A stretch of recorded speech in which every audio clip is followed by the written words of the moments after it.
zanina hianin ke hi thumol te mang hian lalpa hian min pol ve thina esri kan ram thuani ti min pol ta huwa khan lian do te unau min pek tum te hian amak khopa kanin khom na kan ko sana khanin tran tu ang khanin min ti ve a chung lai chuan bible chang ka chiar ba khi soi bel ngai na po ka sengai lawa chutia ka bible ka han chiar lai chuan kel kang wang lai kha ani ve boka ta chuanin ler siam hing po ha ka la ka sre to lo ni ka thei hil do ni khate bible ka chiar zo kha to mai kha ka ru chuan adu lai khan lian do te u nau khwa aler sia kal lai kha ka mi kha lo langa amin kha ka se to si lawa chuan kan swai tu deu te ne na khan lian do te khwa kal lal deu khatu nge min kha ka tia chuan an han ngai to aler sian tia on ni don ta kha kha ka tia chu ta tang chuan heng thu hinal pan min ron pe fia chuak chauta am kel kang bo ruak lai atang khanin lalpan kanuna khan chiang deu khan he thu hi amma in ka se to ngai lo re nga soi mai la an mi phang anin phel lai bak ti kha soi ngai na ka se lawa abak thu dang re kha ti chong kan pan ni na khan karil ro khan om chawa ka mi kha khan ron langa soi chun zom dan ka thiam lawa a indor la ka se to box si lawa lian do te unau thon thu hi chiar ngai ni ka ti ta min wazon saka ti khan ka chiara kanuna khan aron fia te me ya ma se a thu bulam kha ti ra ka fia lawa an bu ve na tang hiang ka tan china helam hi chu ngai na ka se lo ka ti chin ma se ni alo om re nga abul mai lian do te unau thu a po hian chu wang chuan lian do te unau thu a hianin kan bible chung thu hi chi sang alo oma davidan goliatha abe don lai thu te a u elia pan a hau thu te tin thil dang po a oma josepha bu zem kan ti don nge ruthi zo kha ruthi hian enge atin zon ma in ka sia chu tiang chuan pathian thu bible chunga hian heng thon thu te hi alo in zebru tun mai kha lo nia ta chuan lian do te unau tu na azia ka chiang nat phei hi chu azia tu hi kharau hian a hun lai hian a khoya a in she thiam lo aniang ka ti atong kam re hi asoi swal lo re ho te angai po kha om zinei vek mai khang ka thim nuwa khan ron fia ta ni chu ta chuan abul tan nan Genesis bung hi lai bung hi chang sari hi kan chiaranga tin lai pa pathian in leya vai vutin mishing asiama anara chuan nun na tho chu a tholuta ti chuan mishing chu minung alo ni ta a ti lai hi kan englowanga ti chuan kan pi le pu te hian in thon thua te nen lamza ka lo kham sak chu ti ya pusai chunga ro pusai chu man ne na alo soi ang khan alo ni tak hi lo nia kan pi le pu te khan chai la te hi an lo nei rile me ma tui pui sen kan hla te khan lo nei te to ni bible pu an lo chiar ma in put pui ming thang kan urlaya chang tui pui lai ri la ka nge chuna chum ding zana sen mei wa ke ti an lo ti dei to ni lai mi sa ang thang tui pui lai mi sa ang thang tui puin lem zove te ra le do min do pui tu valaro valata che suang lung pui chunga tui zong put so valata che ti te allo nei dei to mai ni kan pi le pu te khan chung la chuan bible pon la chiar lawa kan sia ta na chuan thing bul lung bul bula ram huai ne na in thoi chinan lania ma se chu ti lai chuan hlaril deu te ra tin lo soi dei to ni Israel fa te mei le chumina aswai thu te khan la thuan lo nei dei chu wa chuanin kan pi le pu te kha an na hoi hla ate novai hok lai tir zai te an lo tia kan pu manasia kong min kyan ro lam sak lam thang ti te khan thil tam tak kha an lo soi dei to mei kha lo nia pathian thu bible kan nei ma dei khan chu tiang chuan kan lam hi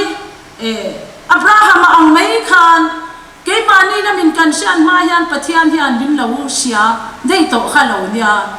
ta chuan Abraham po hi kan soi le lokanga Bible a chuan ziak chia lo ma se azia zauna khan apa te ra hi milem siam thi na nia milem pathian ni asiama in asiam saka chu ta chuan an be thi na ni ma se Abraham hian ni thei na shelawa siam chob ringot mei han bia khan ni thei na shelawa ni te na tha te na tuifin riat khovel le achunga thilom a en khan siam tu pathian omin ring thina ma se apa milem kha midang chuan an be mai thin ni kha chu apa milem kha alo vo thuwa alo vo chemaya deu veka alian ber kha avo chedu lawa abula khan tiang lian pui kha milem lian pui bula chuan ta ni chuta chuanin apa kha fakala ava en nak chuan an milem siam zong zong thinga siam te beli siam te lo chetam nuai ava mu khan Abraham hian pan hian thina ni te sia khan Abraham a kota puta enga tinge ka pathian lem te ilo ti chiat mai atia Abraham chuan ka ti chiat ni leinem kha alian ber khan vo cheve kan yang chu atita ne ta chuan apa chuan ti hian atita o siam chu pan ni hi belete thinga ka cherten ni hi engtinge vuak chiat theyang atita ni apa khain chan tira chuti sin pesia lom chu milem pathian an lo biak lai khan tira Abraham po kha siam tu pathian o omani ti buai khan alo buai ve to ang khan kan pi le pu te po asiam tu pathian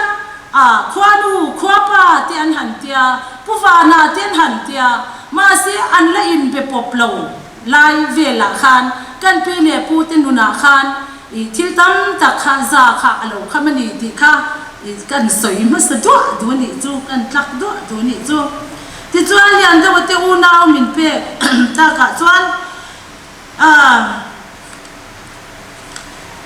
lian do pa kha athi do na tia chain ron chan ngal rimut meya lian do pa kha thi do na khuma khan thi turin atal to meya afa pa te pan hi lian do te u naw leng chu an ko ta chu na kina om zia ka ron soi fiang leng an han ko wa an lo honga toy sia la chuan apa thi tur han hu chuan kapa mit meng chu kan lan si pui thi tur mit meng kha wa ang re ru e ron tia chu chuan enge min zir tir tia ka thin lunga ron fia ta chu he la ya kan chia tin lai pa pathian chuan vai vutin mi sing asiama an na ra chuan nun na tho chu a tholu ta ti chuan mi sing chu minung alo ni ta a tia e vile adama at changalal pa pakan pathian ni na vai vut alo siama mi sing alo ni a tharau nun na tho ape kha ke ni ya chuan i ti khan cho tinung tu om lo khan ke ma ni a hian alo om ring mai kha lo ni a ta chuanin tuai sia la chu apa thi tur an ko ho na apa mit meng a han bu khan amu ang khan asoya chu ke ma ni pathian tharau ron tho chan tir la tong thiam vak lo a thil mu po ani na ang asoi phung thu ve lem lo kha tuai sia la mi zia alo ni ta ni pa hum liam tura khan fa palo lang tur lai khrau thiam him ron in chan lai nu ina ui re san lai chho ve la kan ram om chho kha kan missionary ten kan rama i min ron kai chua ka min ron kai thowa ti chuan dan le dun te min ron pe a chu ke ni chuan nuwa ti kan lo nei me ya ma se chuan min liam sana pa hon liama fa paro re na fa pa lo lan na kha aronin her chuak tak don ta akan rama khan ta chuan chu tharau thiang lim ron in lan chan ti ra chuan phung thuk na po anei lawa dot asoi nga hek lawa athil mu le athil shat ang te kha ani na angin aron soi chho don ani ta chuan lian da pa chu a han thi chho ta lian da chu amang ang helai hi ka soi fia le du chu in lo sha thiam theinan lian da pi kha kan soi rik tam do na wangin lian da pi hi kan pathian ni na ke mani tharau thiang limina min ron zoma he nun he taksa le tharau i min ron zom tu van tir ko kan ti don nge ni a tharau thiang lim chung lama min ron zom tu hian nia ta chuan tuai sia le chu ke ma chunga nang ma chunga theu om nun na tho a pek pathian ni na vai vut mishing asiam nia a tho ka kha a pek ka mishing ke ma ni theu a tharau thiang lim oma kha a lo ni ta chuan lian ta wa chu he voin ni a tharau du dan ti sak thin tu ka mi te ka kut te ka ke te ka taksa ka engkim mai hi lian ta wa lo ni ta ni chu taksa ri ru tharau a lo ni ta ni chu lian ta wa le api tuai sia la kha ta chuan apa chu lo boral ta a anu te po chon han chapang lop a chu ti lai chuan an chenom pitar te pi fangi chu lo lu ta thiam tak mai na ni po chu ron chap ve a chu ti an tra hom lai chuan tuai sia la pek chuan anu wa chuan kapi chap chungin hla sa le ro te tia chu tiang chuan khalai kha chu om kal thui vak lo ta mai la alo pian chwa dan ka soya khan du tok ta mai la ta chuan anu chu an pa berina thi san ta ka chuan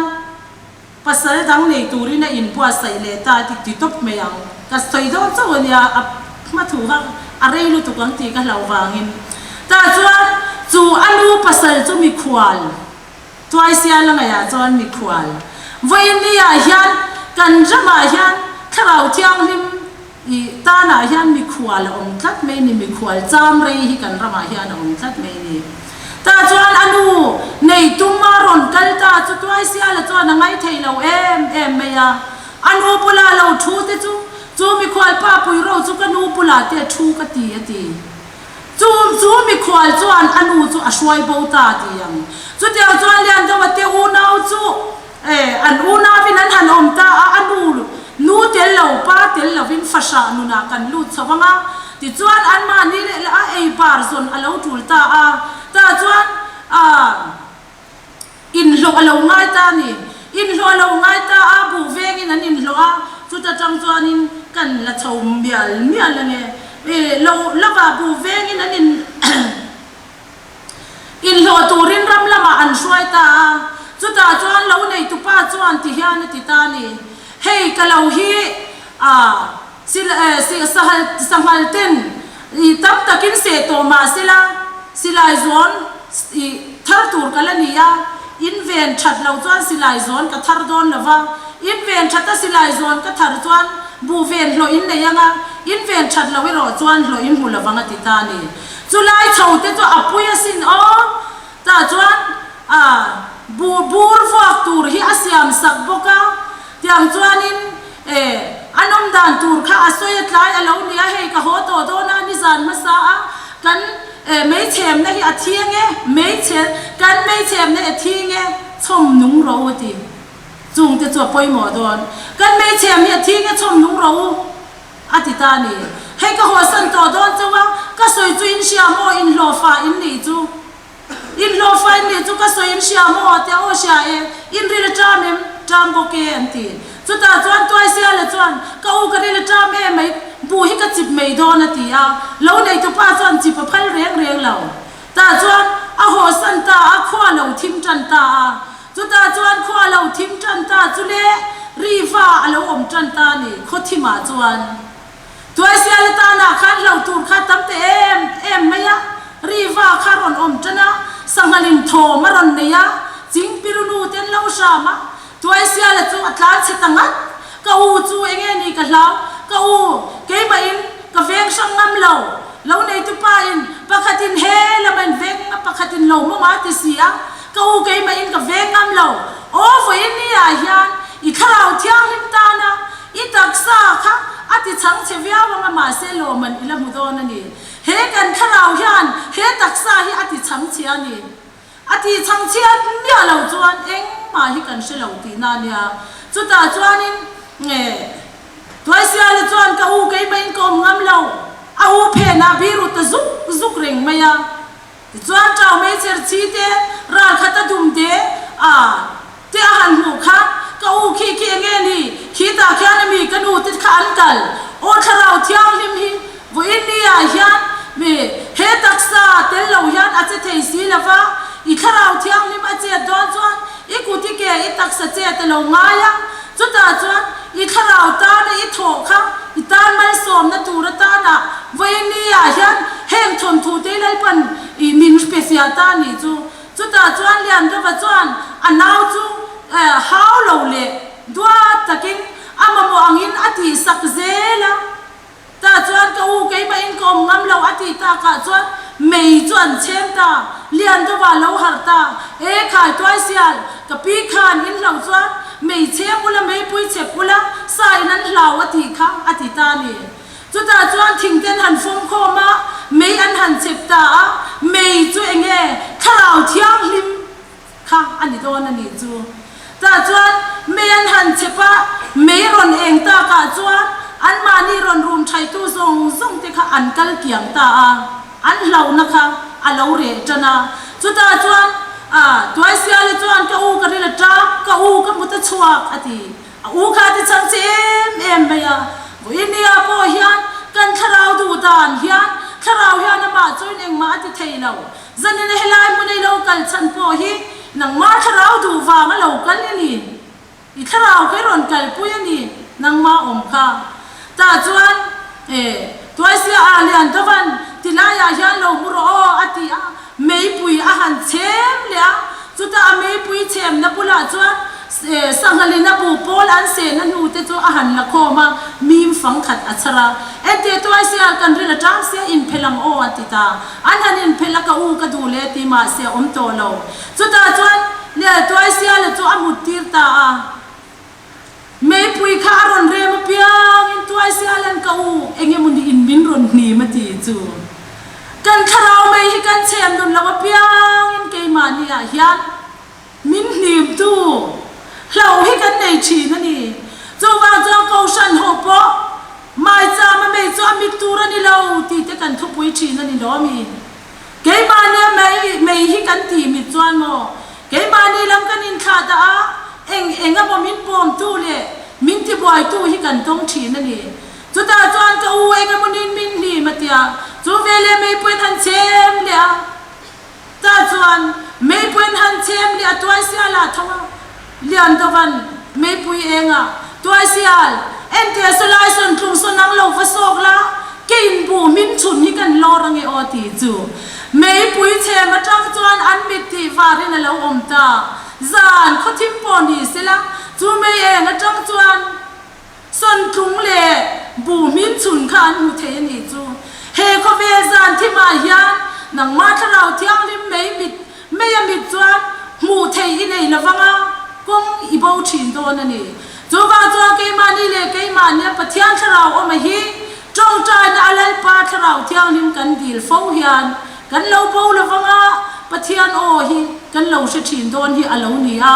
ta chuan lian do chuan bu min chun alora toy sialan hlum avasok ta chu ta chuan lian do toy sialan ka u ka mu ta chuak ati le a lian do van o ti khan lo mu ro mei a chem sak le ati reng mei ni om zia chu tharau mei hi ti mit tur lo ni lo in kha da tur ani lo lai pa hi kan naw reng anga eng lai mei po hian kan tharau mei hi kan lo chi eng reng tur ani ti kha achiang em ma ta chuan mei han chem le a toy sia la mutira hluma swala abu fangla ka chu ashwal nana achon nan zela toy sia len ka u enge munin min him le ka hlawania ati lian tavan o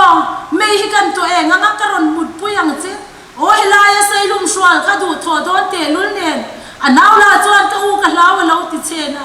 lian do he vain dai lo tak em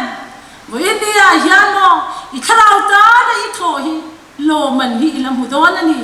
helai lian do te u na wa hian pathian chu tam tak hi ain ze pazan in hian kan soi seng don lo ani chu ta chuan anaw chu va mut pui le a men han chema mei pui chu lo rem le tia la chu ti lai chuan a u chuan aron him le chu chuan para khai iti thut don nya ti ta mei chu lo rem len han mu hil don aron him le a bara khai an ti ta ka chuan ka u engina moni bi ron him le ni kha tia ridu dan sia a lian da wa thawa thing tu mala a aring na lam pan chuan thing tum chuan ava vota a ta chuan avolum avothuta ni men han che meng le ka ti zel don mấy thằng mấy bịt thì apoi ni tu ka thằng mấy bịt lâu hiền em kiếm hi a em đó nè mấy bụi chuan han chem lia an han en chuan sakhilian pui pachal kha alo vo thureng mai kha lo ni chu vậy ni a hian cái mà nia lai pa kan au lova kan thằng mấy mi ta piang hian lâu tur kan lâu ti avan kam te lu lem ka ti chu wang chuan lian do te una po kha mấy alo re ma piang in min nim alau nghe sang halan lâu tlan mấy bụi an che an tlan che le cái mà nia pathian tharau thiang lim alo nu na piang in eng kim kan hu fia lau om po kan lau lawa mo lau tur dik tak po kan se po kanga mit alo var thin don ani chu ta chuan toy se alan ka hu kan ri le tram se e ang on ti ngal ring mata ma se achan na tur eng ma man ruwa an nei lawa chu ta chuan lian dawan khi la ya oi thon thu ka soi vak mai don khi la ya mi khi ka puchia wa ten nia han aw lok ro hanau la ka puchiao sa mi ron chan sak ro han ti ro vo in ni a hian mo lian da wate unau anga ma ni ro in re la kal turin ma ni hian siam sei kan nei ngal lo ni ti hi sia tu ta chuan a puchiao wa han ko wa puchiao wa lo kala chem ne na lo kala a puchiao wa chuan sa chuan chan saka toy zong in sa cho han chan sak ze la ta chuan a to pa chuan in a puchiao wa ron kal kha an mani lo ma an lo lom ve te lul ne khoi mo in sa chu ti a mei cher me than to mei cher e ga han en le chuan e sakhi ni hi in tha mi thang ok in ru kan ni lo mo ti voi ni alai pa mi ti tharau chan ram hi in lom pui ta ka ruang hian a mi ti a sia ta ni lo mo a sia chon me ni lo mo in ti sak te kan ching kan ram hian mi na mane ama a tharau thiang lim adong ve a kan lawin lom pui tur ani la hian kan lawin soi chia saka mi thang ok ru kan ni lo mo khatiang zan khothima khoya thang ok nge mo an ru kang le an ru lawang ti sereng chung mi san lo awang hianin mi tharau chan te mi ni na te hi kan lawin ngai nep sak chin hi apoi kan ram tan hian apoi ani pathian tuwa hian chuta chuan sa cho han chan sak mola ato pa chuan khaile in se mangole atia anin se ma chuan adara phoka hei hi ka local haman adar le lam hei hi kamit khamman abo pala le a hei hi ka chemman asa tha zong kha chu vek mai ni voi ni a ya tharau mi te chan ram ani chu ka soi chu atum chu tharau mi te din hun ani chu an chan chia zia ma se voi ni a hian kan kal tang angai do ni chu ta chuan asa tha chu achan ala zawa apa ki se mangu ti toy se ala pek chuan do soi ngai lo nang ma om tharau thiang lim khan do ta soi thei lo bani i lo tu la tu mon ne na i lo tu la ani dan tur i va sia tira anwa chuan lian to wa lo chile mi se thiam ro na chin kha ke in sum ban lo wa khati khan ka lo ti palani kha ke ma ne lian to le toy se ala hi mo a in tong chok reng ri in rik chok reng mai ne min se thiam ro na chin kha oi ka tu lu tu ka ron del pal cha oi ka ron kai chuak chi amin se thiam ro lian ta wa o ni chu toy se ala chuan tho ro ka ro ti ro mo ani na angin asoi fak mai ni voi ni a yan thara o ne mishing o te hi sia san hi angai to sin lian do he phung tu em me ya moi hoi ha zong em me ya mi poi soi te hi lao em me ya toy sia la hi chuan a thil mu zong hi do ta soi lawa ani na ang bol in soya chu ke ma nia om tharau thiang him na tho ani chu mishing lam hi chu awahan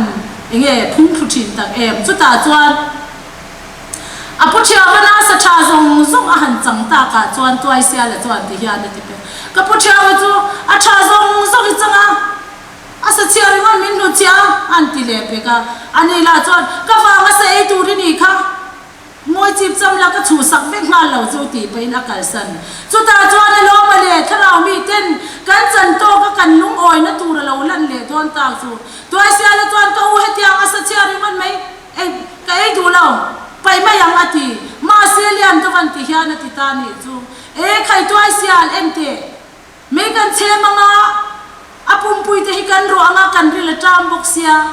atui te tu rania ti chu voi nia ya kan chan to ka lung oi dan kan sirangai thil cha kan nei hun alani lova achia hlir kan khom hun alani se awangin kan chan tok le kan chan bowa hian lung oi thiam zir kha alo ngai ta ni chu chu ta chuan chu la ya chuan du to kila oi soi tur tam lu tu hikka nge ni soi ngai na po hi ka shelo zo ka ne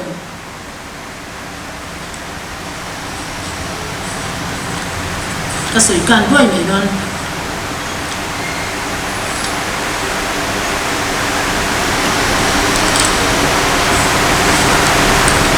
ta chuan lova alo khuna in ti le dei te bu chi lian da wan bu chi kha lein ashwal nana bu chi khola chi chu bu chi nge chi fang chu le atlang zet lo chuan ama chu ti lo chuan a tau thei lo ti ang tiat khan ashwala lei a khan ashwala chu ti ni lo se fasha nu uire san pa thi san an ni awang khan mi ten an chu me dona sailum angin ashwala chi kha ada thave ni voi ni a hian he kan chi kan ra chuak tu re hi voi ni a hian mi ten an du zong po ni lem lo hian ke ma ni he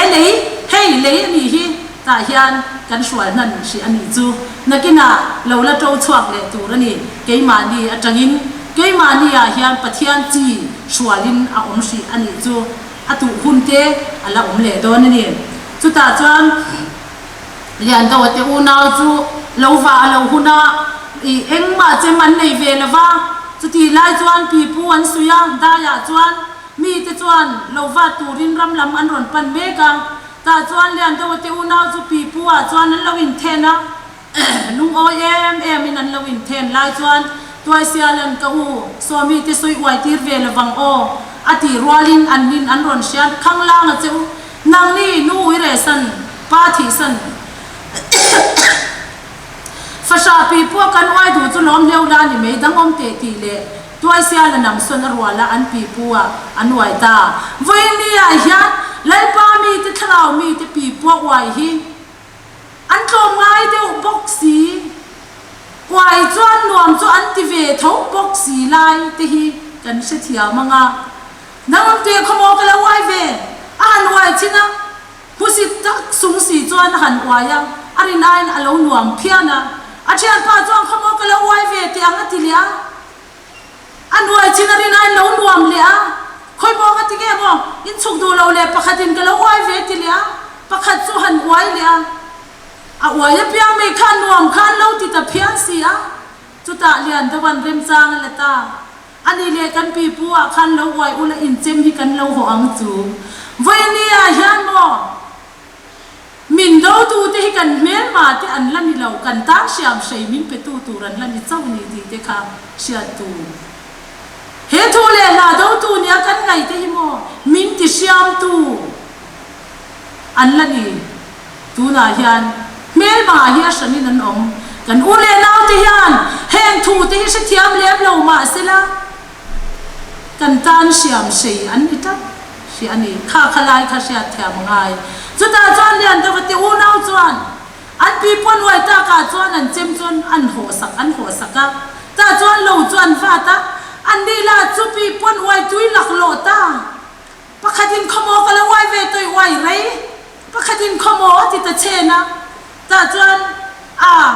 an pi pu wai na ta la nga chuan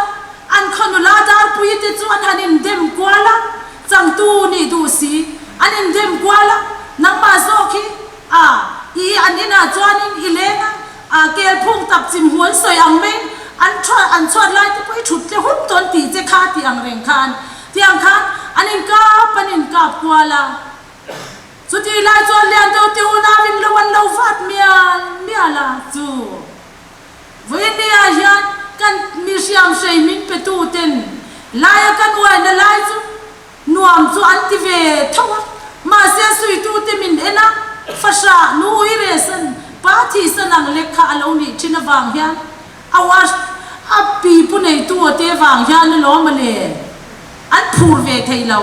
ma sen han wai chin chuan anuam ti ro vo in ni a hian kan tun hun pathian thu le hun lo thleng tu lai pan he ram le nam min bua sai dan tur han soi tak taka an han ngai khak ve hi chuan an chak ve nia voi nia hilai mun kal chin to hi chuan kan ram le na ma pathian thil tum be sei tu te kan ni a chu bi chang chak to le lo thleng thwai thwai se ti ngak le taka voi nia lo thleng thei ma da lo mo tia be sei tu te kal khom to kan ni voi nia hian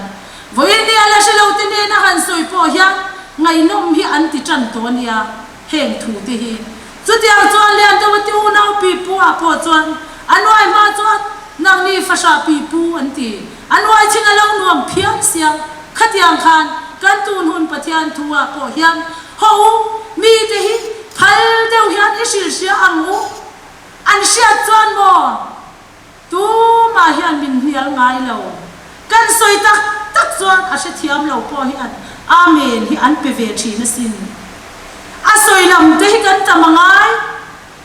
he lai tang riwa ta au po ni lo khoi huna po kan kal na pianga kanom na muna pianga setana po na rem chan huna chuang hian lai pa ta na hian rem chan hun hi in chuangai to tu na hian ram in chu hun to ni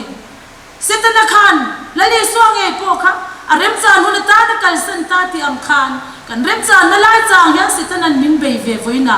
chuwang chuang ke ni pon mun ol hi kan ta la wanga a rem chang lai pianga hian kan tun hun pathian thu hi kan au puyanga ti chuan chu mi te pathum po chon oi lai chuan lian do te u nau chuan lo an lo vat mial me lian do lo te in va pu chi ti po in nei do nem ni a mi khau te kan char ve te chuan kan la nei ve mayang chu mi khau te po kan char ve anga an ti a to pa chuan kho lo tlai zo ta lian do lo chuk ro kan hot kan kal to do pakhatin moina lo la chuk su kala wai ve lo ala wai kham lo chu a soi dan kan thiam chuan he kan in then kai na tur he kan ram lo thleng tur kan in then kai na tur ra hian mo a soi dan kan thiam chuan wai du lo reng hian om don lo ni fo india hian an han wai chinanga lo nom zia hi an she ve mei don ni a che a changa hi chuan ni e a vok pui ma tui kep lung pai ka pe to lo te kan ti thina ma se fo india hian chu ala hun lo te vin ka sia isoi le sham mangu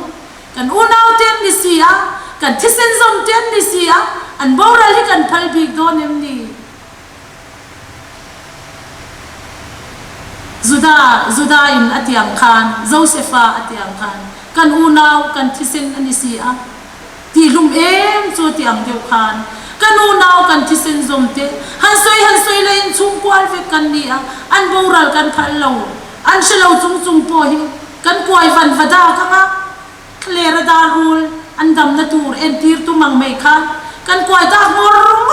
chu te en du mang lo chu thiam kan sang to ang ke ni chuan chu wang chuan vo india hian lai pana athumin pek te hi an oi tu ma du lo ve mo kan soi ri renga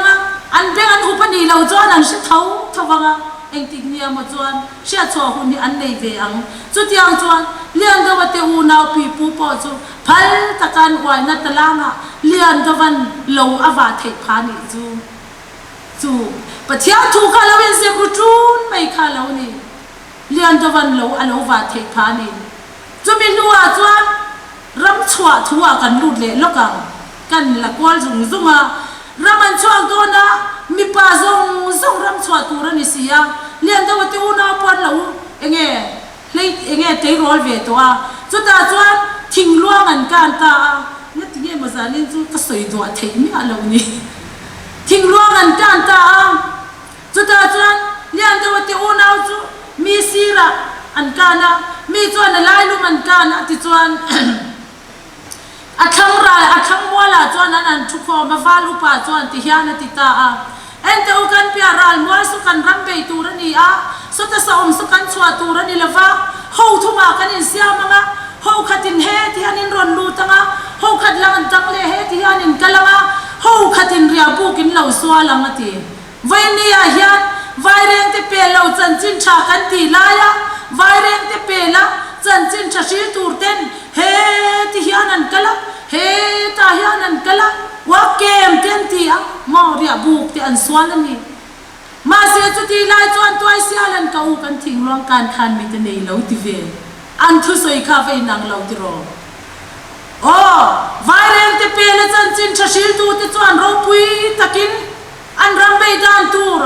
an hoi an thir la in lian toy sialan ka u kan thing long kan in mi te nei lian to ka helam singlam hi lo chele ta toy sial ngoi me ro thing long in mi te nei lo min an sia angati ka u ane ya lom ka kan lai po khan ka mu lom a khap su ka lom atia lian do mamang lu tukin abula mi te sia lawa anaw khap bet tu toy sial ngoi ro min an sia ang fa sa kan ni hi kan thil soi ve te chu mi tan huat thalom ngoi ro ma se toy sial na thil bu ka fe e ma wang ka u ka kan lai po na khapalom a aurin tul me ni voi ni a hian lai pan kan thu le te min bu ti le min sia tir te hi mo khap thei kan ni lo re min khap zo po le kan aurin tul me don kan thil sia ti kan mu chian to e ma wang hian amit khap mu tu ta na lo chuan khap dai chu ol tak tur ania ma se toy sia la kha a un khapatum paule a auring tul ka mu chiang ma lom ka kan lai pon aron khap su ka lom ati apula pa chuan toy sia la chu enge mo so ya thing luang in mi ta nei te tia lo o ka puan a lom ta deu chu ta lian ta wa mangang tul o vai ni a lai pan kan rap thu te hun thu te min han sia tira ma se a chau chon mi sing lam hi alo kim kile thina alo enge ni alo in khasung le thin la ya ma se ke ma ni nu na pathia khara o me ro chu aron chena tul thunga khap thei lo khapin mi sing lam in khapatum paule ke ma ni om kha a chena tul to mai sia chu ta chuan valu pa chuan ne kapu hoi han en liangu ka mule chak e mai chu ti lai taka pathia ni na mi sia tir chu davida khamin peta ni chu davida sia thi ani apa ze sai na u te ne na vakalla i u te ral do na an ei tur te kingin vakalla an chan chin te vangai changla ti in ze sai an avatira ta chuan Israel mi puite le Philistia ho chon lawin e put maya ei tur rakin te chu bungro en kol tu ne na han lana a u te ho Israel mi puite chi pai tura vakal lai chuan Goliath thalo au dum maya Israel mi puite khamin chawen omem mi ronin khamulati voin ni ya hian hu hawa be thei pon ni to lo ni chu mel ma hian male in fight a min chau to ni chu mi ronin khamula min chawen om chuan min le chuan enge in chia lo kan omanga kan he cheu chuan kan chia loin omang Goliath than alo ti lai chuan Davidan chu enge ni soi tu nge ni ti a Israel mi puite alo zota anin Philistia gatmi sipai ani a o pholen zia te asan zong te angal pho te antia allo shil mol mala engtin mo ati lai na lo aule thin chu ti lai tak chu a u elia pa alo kalta ni chu Davida kharun khakta chu lom lian dawan anaw twai sia la akhak lai kha elia pa chuan ti hian aron za puita enge moi ti le hem theng ate lo kala khale rabiram te tu ku ta nge da it's a pauzia le iril rudik lauzia hi ti in anaw Davida kha aron khakta ta chuan eng ti nge Davida na chan enge mo ka ti le awang omani lom ne ti awang omani lom ni engwang nge siak thi ani wang mo le ta chuan toy sia le po chu ani kan enanga do ti soi chuan kan ver shapang che o kan re kang che on ti an reng lo lamangai to lo athil mu en le mol cha ho ka pui han enang mu ete ka kan lai pu na khapasin kan ve lo che kan re kang che ti lam kha ben khon to lo reng athil bu ka mu le acha ta chuan lian do wa chuan o toy sia la tak hi chu o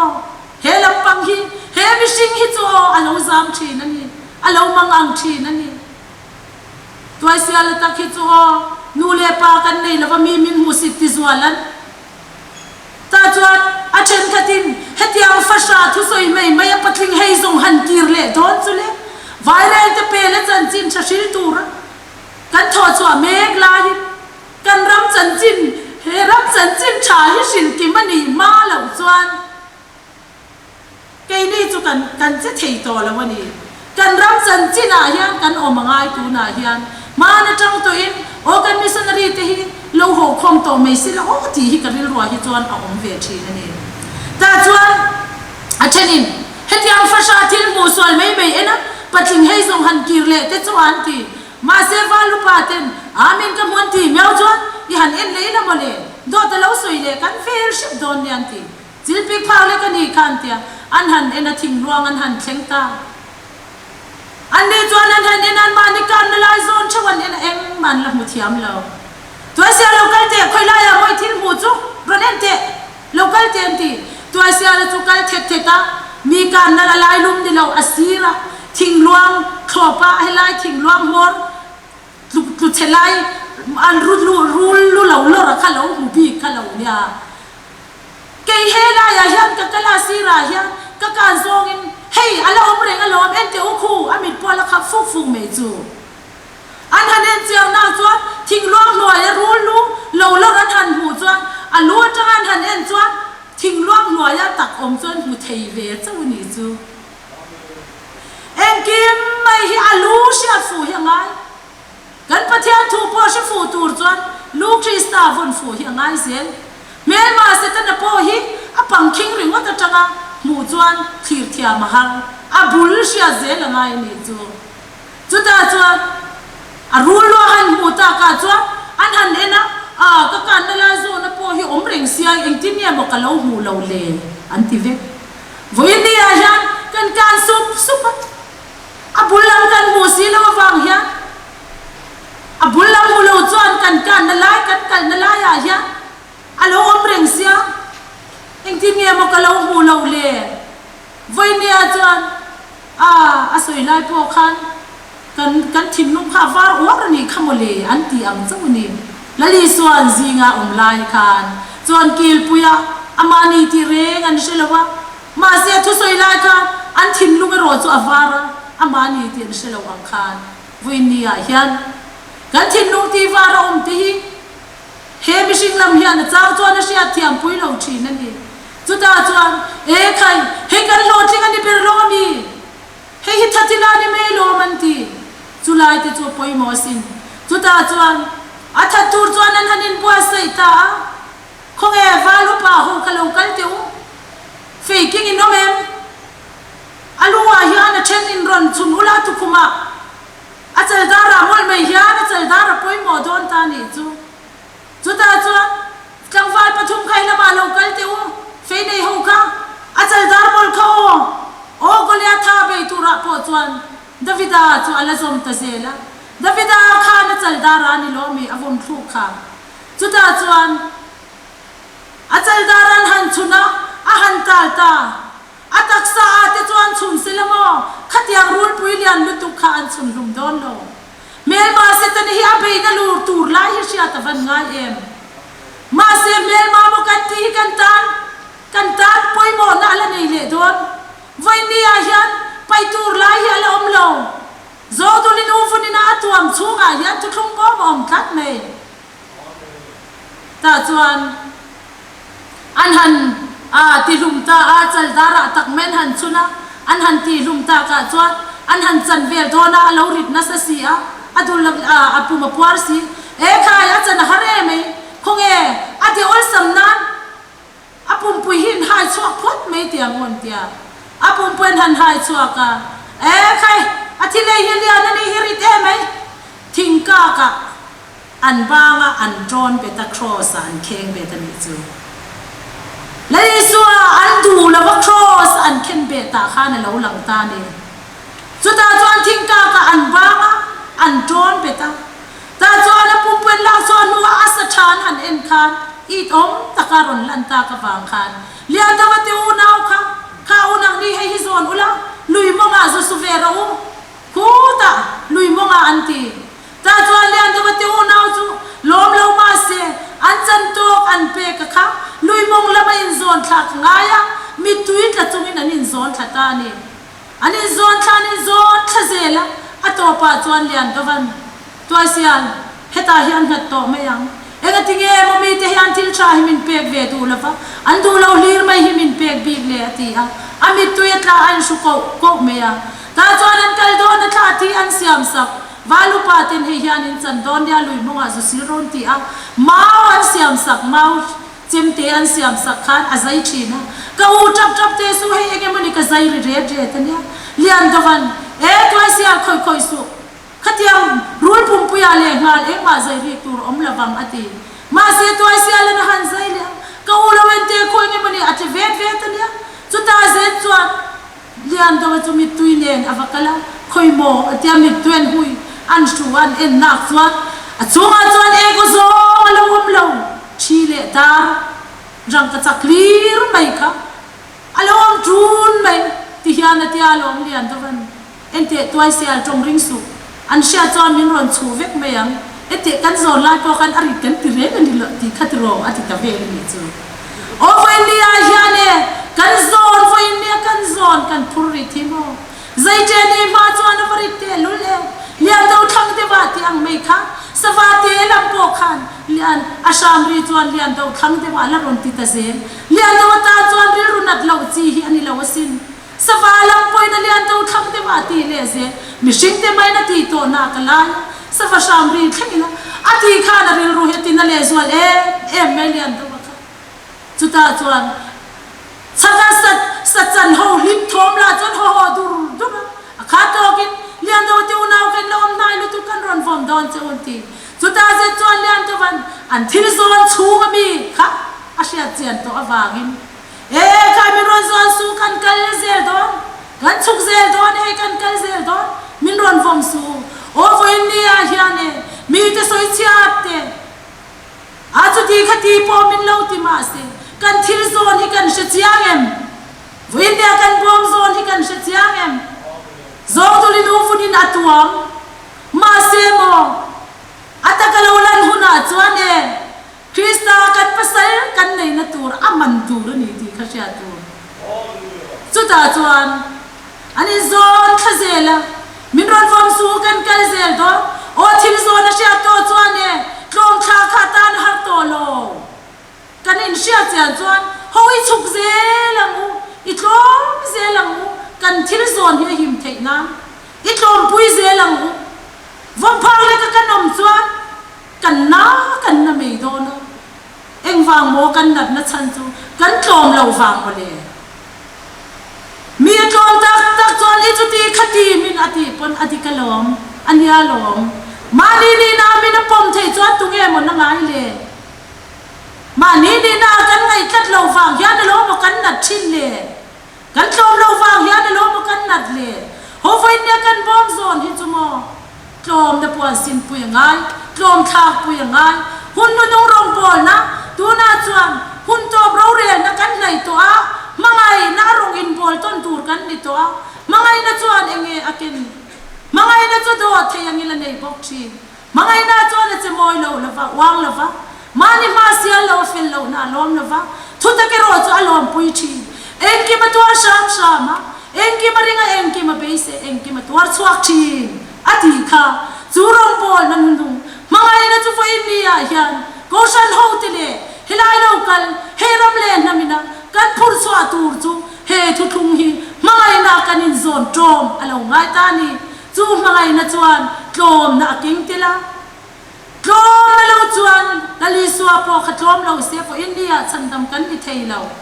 chu wang chuan niam taka kan ku nanga thau chwa thei turin chak na kan dil thungang phur chwa tur ani chu phur chwa tur min phura phur donin atlom nia mangai athut nia mangai a thau chwak le thin ang hian voinia lian do te unau po an thil zon kha a chia chian to china chuan an kal ta sok lui mong lama chuan mi te ho re man nga ka an ro ta khop maya mi tui ta per pura a zon kha o voinia hian e kan cha pui china hian a chunga hian thi le rang ka chak le dar hi lo om thi alo nya lo ma le ma se kan sai che ma hian pai mai hi kan tum thi na hoi sai che tang u a chunga hian nge bo lo om le ti se tur ko hian kan thil kan to na hi sifia ma yang u che pui nan mang lovin a chunga om hi sifia ma sak itu mang u chu ti chen chu ka sai hi ala thi se ya chu ti chin chu ti si me ang u a thui don mu tu ka tui chau don cha du tok chi phadang I piming ten ron eng lo sela anin ram thuwa ron lu pui le nga ti khan ke ni u nau hi chu chang eng ye ni jang sam le zapan lo ang meya an in lan chok anga tia kan in lan chok hi angai thina anin ram thu atangin aron kel chau vele tura nga yang lai pan kan za tan tharang mal min son sak chewa se